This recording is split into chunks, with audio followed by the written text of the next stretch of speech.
السلام عليكم ورحمة الله.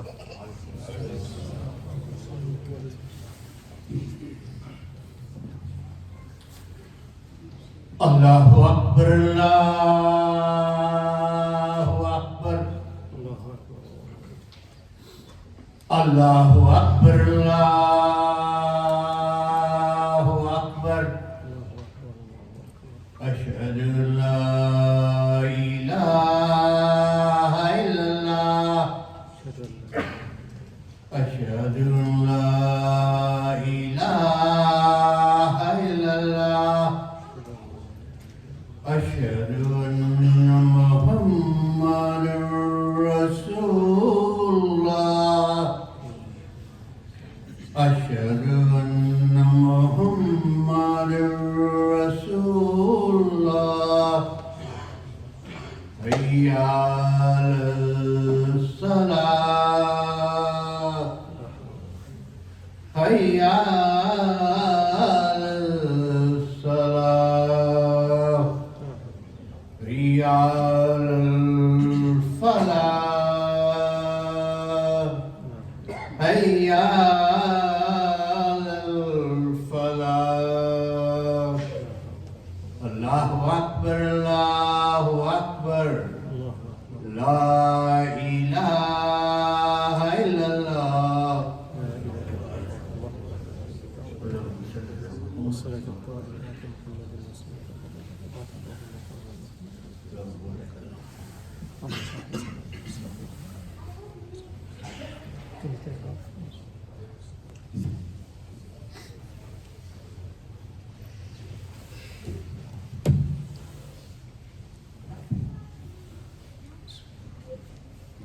إن الحمد لله نحمده ونستعينه ونستغفره ونستهديه ونتوب إليه ونتوكل عليه ونعوذ بالله من شرور أنفسنا ومن سيئات أعمالنا من يهدي الله فهو المهتد ومن يضلل فلن تجد له وليا مرشدا وأشهد أن لا إله إلا الله وحده لا شريك له وأشهد أن محمدا عبده ورسوله أدى الأمانة وبلغ الرسالة ونصح الأمة وجاهد في الله حق جهاده حتى أتاه اليقين فصلوات الله وسلامه على خير من أرسل سيدنا وأسوتنا ونبينا محمد وعلى آله وصحبه ومن تأسى به واتبع سنته إلى يوم الدين اللهم اجعلنا منهم اللهم آمين. إن خير الحديث كتاب الله وخير الهدي هدي محمد صلى الله عليه وسلم وإن خير الأمور عزائمها وشر الأمور محدثاتها كل محدثة بدعة وكل بدعة ضلالة وكل ضلالة في النار. أما بعد يقول تبارك وتعالى يا أيها الذين آمنوا اتقوا الله حق تقاته ولا تموتن إلا وأنتم مسلمون. My dear brothers and sisters, still the topic of the hour is Palestine and what is happening in Palestine at large and in Gaza specifically. It is still dominating the media, it's still dominating the thoughts and the discussions and the debates back and forth, and I think all of us are exposed to it in one way or another on social media and what we see in the news channels. And how could it not be that after 74 days of going on slaughter to mostly civilians, over 20,000 people have been killed so far. Most of them are women and children. 20,000 if we can imagine that. And if you can imagine over 50,000 injured. Many of them have no treatment for their injuries. And based on that, I just want to mention just few points as reflections on the events that are taking place right now and see where we fit in the bigger picture. The first, it must be established the savagery of occupation that the Muslims in Palestine are going under. Just to get an idea of how savage they are, how inhumane they are. It is enough just to count the number of bombs and the number of the sorties that they had on the people of Gaza. In 1 week, in the first week of the attack on the people of Gaza, there were 6,000 bombs thrown at the people of Gaza. This is an area that is about 5 miles wide, 25 miles long. So you can imagine 6,000 bombs. And if you want to put it in perspective, United States in 2019 in Afghanistan dropped 7,400 bombs in the entire year. 7,400 bombs in the entire year in Afghanistan. 6,000 were dropped in 1 week in Gaza, in that small location.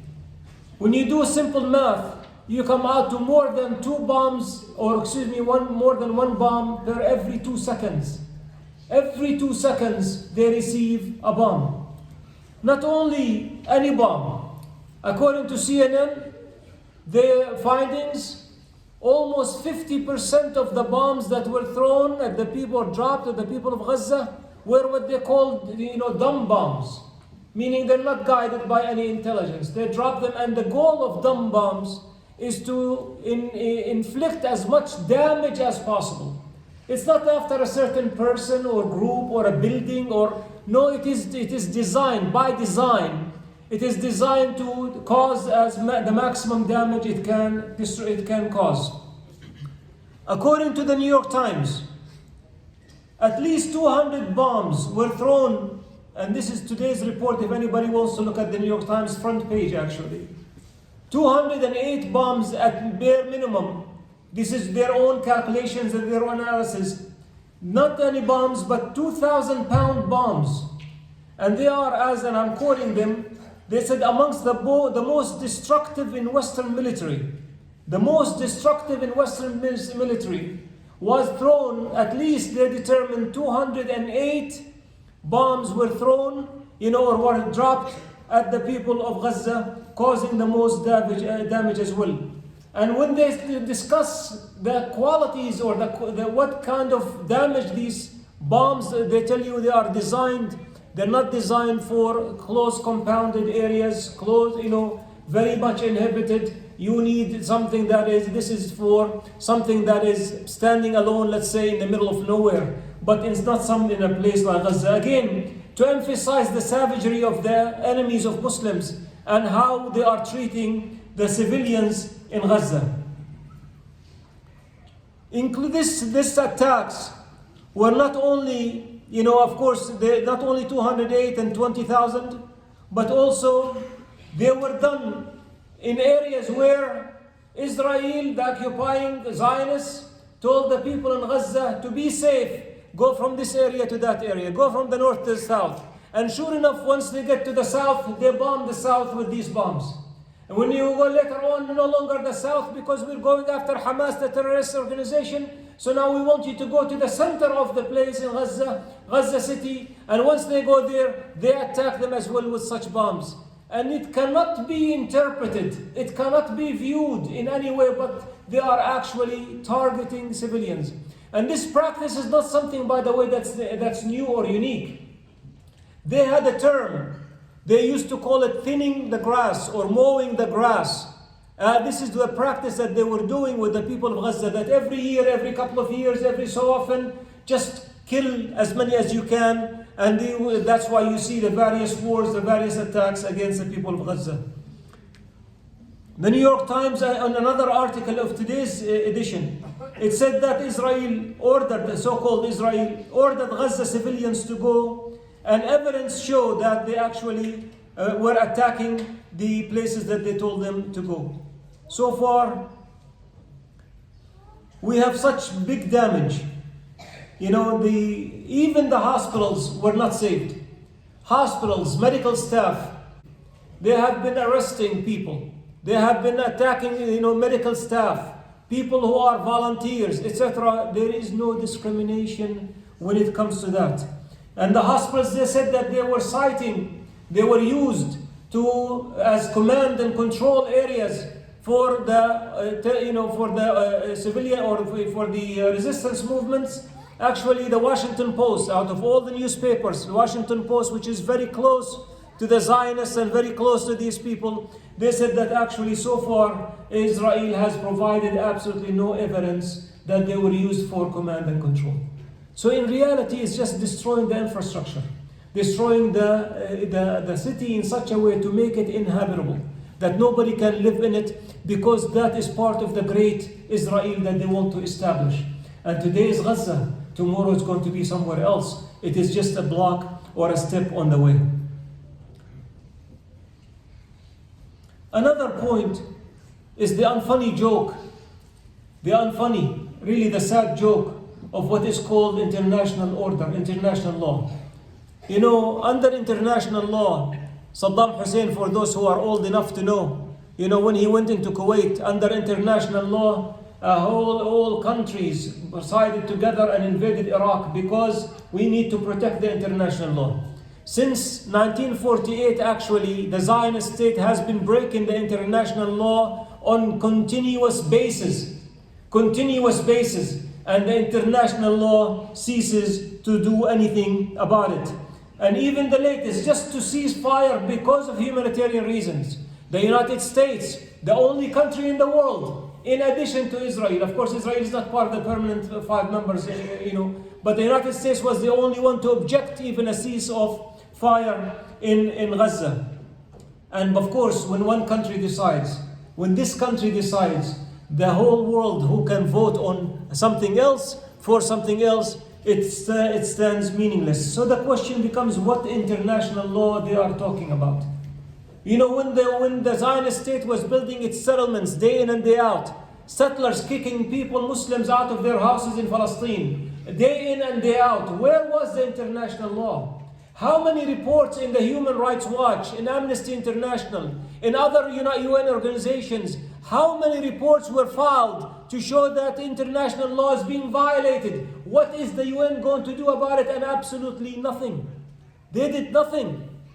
So what international law, what order, what human rights, if the most basic right of a human being is to be alive, to stay alive, not to be harmed with their physical, with their bodies. Yet they have no problem when they see 20,000, most of them women and children suffering. How many pictures, how many videos do you want to see of babies being pulled from underneath the rubble? How many injuries do you want to see? How many calamities do you want to see? What will make the heart of a human being break for seeing these things? These people have no hearts. Wallahi, they have no hearts. Forget about it. Islam and kufr. Even in the kufr, you're still a human. These are things that are instinctive. These are things that are human based. When you feel bad for kids who are suffering, for women who are suffering, this is innate. Yet it seems that they do not have it. Please, brothers, can you move forward? Please, we're running out of space and the people are piling up outside. Please, there is more ajr, there is more reward in praying in the front. There is more reward in being closer to the Imam. Please, do not be cheap with yourselves and let the other people come in. Jazakumullah khair. Doesn't the international law say that what they call the West Bank or the occupied territories, that it is illegally occupied? Doesn't it mean that resistance movements have the right to fight the occupiers? Yet all of this stands still, and of course it is condemned, because at the end of the day, what must happen is that Israel has the right to protect itself. If Israel has the right to protect itself, does anybody think of Russia having the right to defend itself in Ukraine? Does any sane person say this? If Russia invaded Ukraine, does it have the right to defend itself? How can an occupying force have the right to defend itself when, according to the same laws, international law, is that the occupied people have the right to defend themselves? But this is the era that we are living in. Even the idea of freedom of speech. People who took sides with Muslims in Palestine, took sides against the occupation and against the atrocities of the occupation. Many of them lost their jobs. Even on Hollywood, which is very left-leaning, etc., many of them were not, they were kicked out of their jobs. You have people who were in companies, got kicked out of their jobs. Why? Because you posted something in support of Palestinians against the Zionists. Where is the freedom of expression? Under the freedom of expression, they allowed pornography, a disease that is seeped into the minds and the hearts of the people worldwide because of the idea of freedom of speech. But the freedom of speech can go as far as pornography, but it cannot go and say condemn, or side with something about killing civilians and destroying buildings and infrastructure. That is not allowed, but the prior is. A third point is the conspiracy and the collapse of anything called Arab rulers. The rulers, and I add to them actually Turkey and the person who presented himself as if he was the Sultan of the Ummah. But the rulers of the Muslims have shown how weightless they are in light of what is going on in Palestine. When the attacks against Gaza started, Mohammed bin Salman was starting his music festival in Riyadh. And when he was told, people are dying, maybe it doesn't look good that you have this going on at the same time. And of course the order said, no, life has to continue. That is something and this is something. Of course, when the Amir of Kuwait, died, Nawaf al-Ahmad al-Sabah, when he died, he suspended the carnival and the music festivals, for 3 days out of the death of one person. He never heard the hadith of Rasul sallallahu alayhi wasallam about the Muslims, تَتَكَافَأُ دِمَاؤُهُمْ, that their bloods are of equal value. The blood of the Amir is the same value as the blood of the janitor. The blood of the king is the same as blood of the teacher. There is no difference amongst Muslims. The black, the white, the Arab, the non-Arab, they have the same value, the same sanctity, and the same respect that they're supposed to have. Yet for the Amir of Kuwait, they suspend that. And of course, not to mention, this is not just a music festival. This is a music festival that contained kufr. I'm not talking about haram. I'm not talking about haram activities. I'm saying kufr statements that were made, asking wal-iyadu billah, Allah Ta'ala to worship the singer. And you can look it up online.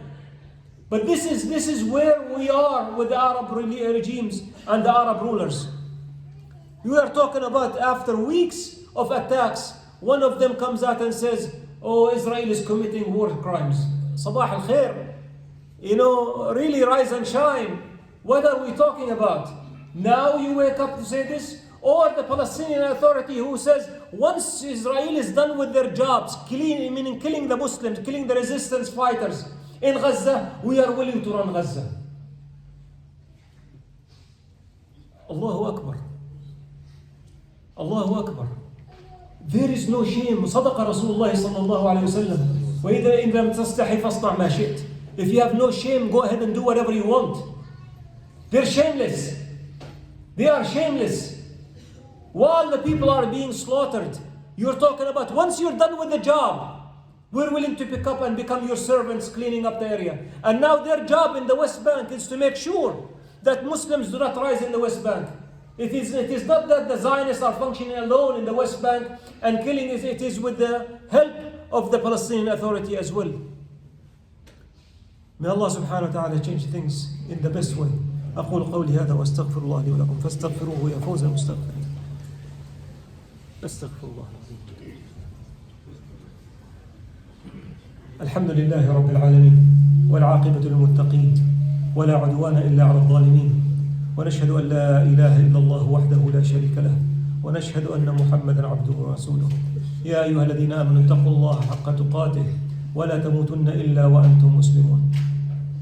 My dear brothers and sisters, one last point that I want to mention, inshallah ta'ala briefly, is that reality is changing. For those who lived through the 80s and were aware of what goes on in the 80s, in the 90s, even after the 9/11, you could see that the world was tilting in one direction against the Muslims and against Palestine and against what goes on. Things have been changing.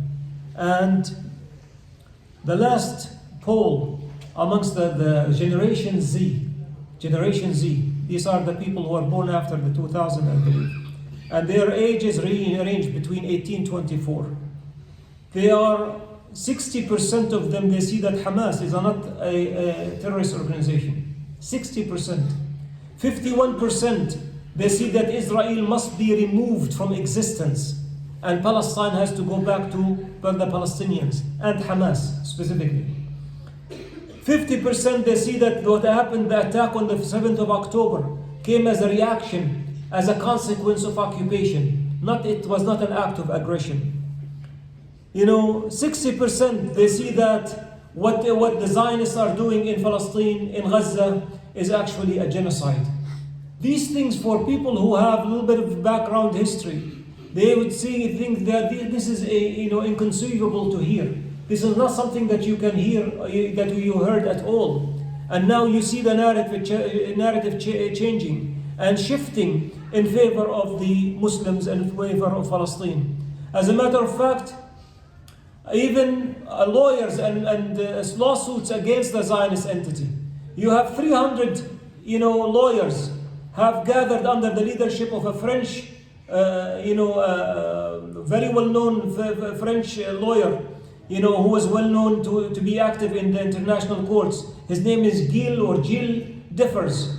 And he is the person who is leading about 300 lawyers in bringing the state of Israel or the country, the Zionist state, into criminal courts. This is something, again, unheard of.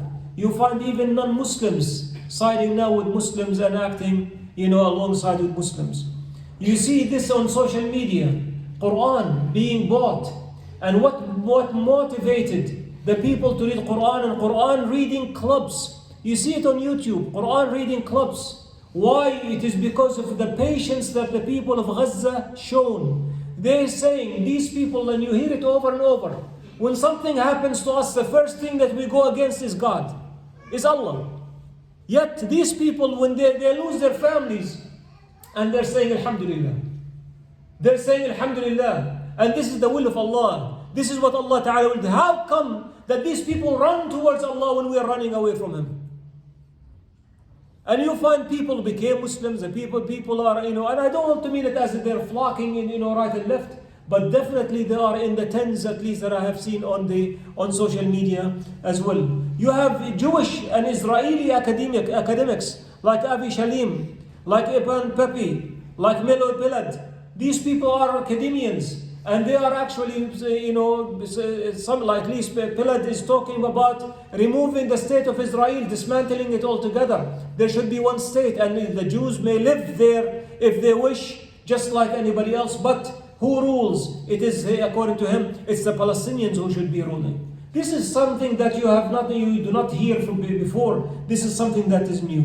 And what caused it is not something that is drastic, but really that's a little bit the consistency of many people sharing content, sharing stories, proving that the narrative here is right and the narrative there is wrong. We often think that what can a post do? What can I do? How can I eliminate this? Can I change that? Actually, this mindset is a defeated mindset, because we are looking at it from a very different perspective from what Islam teaches us. We are thinking of success, that I, by myself, with this one single khutbah, I'm going to take the entire Zionist entity down. No, I'm not going to take it down. But my effort is part of a wider effort to get to that point. And whether we do it, whether we reach it in my lifetime, or we don't reach it in my lifetime, is irrelevant. Because what matters, why did we get up and start saying this is right and this is wrong? It is in obedience to Allah subhanahu wa ta'ala. When the Rasul sallallahu alayhi wa sallam says, "Man ra'a minkum munkaran falyughayyirhu biyadihi." Whoever sees a munkar, something evil, change it with your hand. فَمَنْ لَمْ يَسْتَطِعْ فَبِلِسَانِهِ.